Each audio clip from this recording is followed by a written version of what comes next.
నమస్కారం. ప్రసాద్ రెడ్డి గారు రెండోసారి వైస్ ఛాన్సలర్గా ఆంధ్ర యూనివర్సిటీకి రావడం చాలా సంతోషకర విషయం. ఆయన మొదటి టర్మ్లోనే ఎన్నో మంచి పనులు చేశారు. 1987లో ఆయన ఆంధ్ర యూనివర్సిటీ సర్వీస్లో జాయిన్ అవ్వడం జరిగింది. అప్పటి నుంచి కూడాను మేమిద్దరం ఎంతో ఫ్రెండ్స్గా ఉండేవాళ్ళం. 87 నుంచి ఆయన వివిధ పదవులు పొందారు. అండ్ 2020లో వైస్ ఛాన్సలర్గా పదవి బాధ్యతలు చేపట్టారు. సో ఆ టైంలో ఎన్నో రకాల ఉపయోగకర కార్యక్రమాలు ఆయన చేసుకురావటం జరిగింది.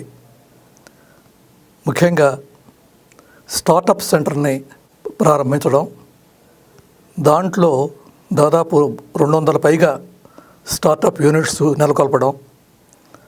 ఆ 200 యూనిట్లలోనూ దాదాపు 150 వరకు ఆదాయాన్ని సమకూర్చేవిగా ఎదగడం చాలా చెప్పుకోదగ్గ విషయం. ఈ స్టార్టప్ సెంటర్ని కేంద్ర ప్రభుత్వం కూడా గుర్తించి 4 స్టార్ ర్యాంకింగ్ ఇవ్వడం చాలా చెప్పుకోదగ్గ విషయం. ఐఎం విశాఖపట్నం సపోర్ట్తో ఇన్స్టిట్యూట్ ఆఫ్ ఇంటర్నేషనల్ బిజినెస్ స్థాపించడం, ఆ విధంగా ప్రప్రథంగా ఆంధ్ర యూనివర్సిటీలో ఇంటర్నేషనల్ బిజినెస్ స్టడీస్ స్టార్ట్ చేయడం అనేది ఆయనకి ఆ క్రెడిట్ చెందుతుంది. నెక్స్ట్, మన విద్యార్థులకి ఉపయోగపడేలా ఆర్టిఫిషియల్ ఇంటెలిజెన్స్లో నైపుణ్యం సాధించేందుకు ఆయన నాస్కామ్ సెంటర్ ఫర్ ఇంటెలిజెన్స్ ఆయన స్టార్ట్ చేశారు. సో దానివల్ల మన విద్యార్థులు ఎంతోమంది ప్రావీణ్యం సంపాదించడానికి వీలు పడింది. ముఖ్యంగా యూనివర్సిటీ ప్రాపర్టీ ఎన్నో ఎకరాలు పరాధీనం అయినప్పుడు ఆయన యాక్షన్ తీసుకొని దాన్నంతటే వసిపరుచుకోవడం, దాని చుట్టూ కాంపౌండ్ వాల్ ఏర్పాటు చేయడం అది చాలా చెప్పుకోదగ్గ విషయం. సో తర్వాత యూనివర్సిటీ ఎగ్జామినేషన్స్ కండక్ట్ చేయడం, టైంకి కండక్ట్ చేయడం కానీ, రిజల్ట్స్ రావడం కానీ, తర్వాత విద్యార్థులకి ఉపాధి అవకాశాలు ఏర్పాటు చేయడం కానీ, ఇవన్నీ కూడాను యూనివర్సిటీ చరిత్రలో చెప్పుకోదగ్గ విషయాలు.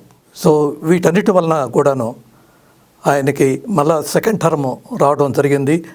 మళ్ళీ ఈ విధంగా ఇలాంటి పనులు ఇంకా మరికొన్ని చేస్తారని ఆశిస్తున్నాను. సో ఈ ఆంధ్ర విశ్వవిద్యాలయానికి మంచి పేరు తీసుకొస్తారని, దేశ విదేశాల్లో కూడాను యూనివర్సిటీ ప్రఖ్యాతులు విస్తరించేటట్టుగా చేస్తారని, అందుకే ఆయనకి భగవంతుడు తోడ్పడాలని కోరుకుంటున్నాను. యూనివర్సిటీ నాక్ విజిట్ జరిగింది. సో ఆ విజిట్కి కావాల్సిన ఏర్పాట్లు చేయడంలో ఎంతో శ్రమపడ్డారు ఆయన. సో ముఖ్యంగా బిల్డింగ్స్ రెనోవేట్ చేయడం కానీ, రోడ్లు ఇంప్రూవ్ చేయడం కానీ, ముఖ్యంగా ఫ్యాకల్టీ కొరతను తీర్చారు. నేషనల్ ఎడ్యుకేషన్ పాలసీ సహాయం తీసుకొని దాని ప్రకారం ప్రొఫెసర్స్గా అడ్జంక్ట్ ప్రొఫెసర్స్ అని, తర్వాత ప్రొఫెసర్స్ ఆఫ్ ప్రాక్టీస్ అని, తర్వాత ఎఫిలియేటెడ్ కాలేజెస్లో ఎలిజిబిలిటీ అండ్ ఎక్స్పీరియన్స్ ఉన్న వాళ్ళని కొంతమందిని ఇక్కడికి ట్రాన్స్ఫర్ చేయటం. సో ఆ విధంగా ఆ కొరతను తీర్చడానికి చాలా కృషి చేశారు. నాక్ కమిటీ కూడాను చాలా ఇంప్రెస్ అయ్యింది ఈ ఫలితాల వలన, వీటి వలన. చివరికి ఆయన కోరుకున్నట్టుగానే మంచి గ్రేడు వచ్చింది. నాక్ A++ గ్రేడ్ రావడం, తర్వాత స్కోర్ కూడాను 3.74 లభించటం, ఇవన్నీ కూడాను చెప్పుకోదగ్గ విశేషాలు. ముఖ్యంగా ఈ స్కోరు, ఈ grade for the next 7 years ఇది కంటిన్యూ అవుతుంది. సో అది ముఖ్యంగా చెప్పుకోదగ్గ విశేషం.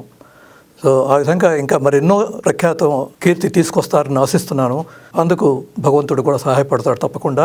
మరొకటి చెప్పుకోవాల్సింది ఏంటంటే, ఆయన ఫ్యాకల్టీతోనూ తర్వాత ఆఫీస్ సిబ్బందితోనూ చాలా క్లోజ్గా మూవ్ ఉన్నారు. ఈ 37 ఏళ్ల కాలంలో చాలామంది ఫ్రెండ్స్, ముఖ్యంగా దాదాపు అందరూ ఫ్రెండ్స్ అయినా తప్ప ఆయనకి ఎనిమిస్ ఉంటే ఎవరు ఉండరు అనుకుంటున్నాను.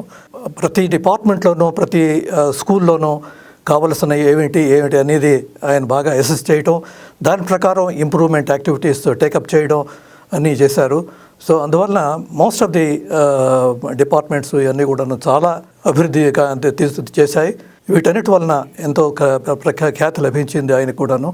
ఇంకా ముందు ఇంకెన్నో మంచి ప్రోగ్రామ్స్ ఆయన టేకప్ చేస్తారని, యూనివర్సిటీకి మంచి పేరు తీసుకొస్తారని, ఆయనకి ఎలాంటి సహాయం కావాలన్నా నేను నా వీలైనంత వరకు నేను చేయడానికి రెడీగా ఉన్నాను. సో అంతా బాగా జరుగుతుందని కూడా, మంచి పేరు వస్తుందని ఈ టర్మ్లో కూడాను నేను కోరుకుంటున్నాను.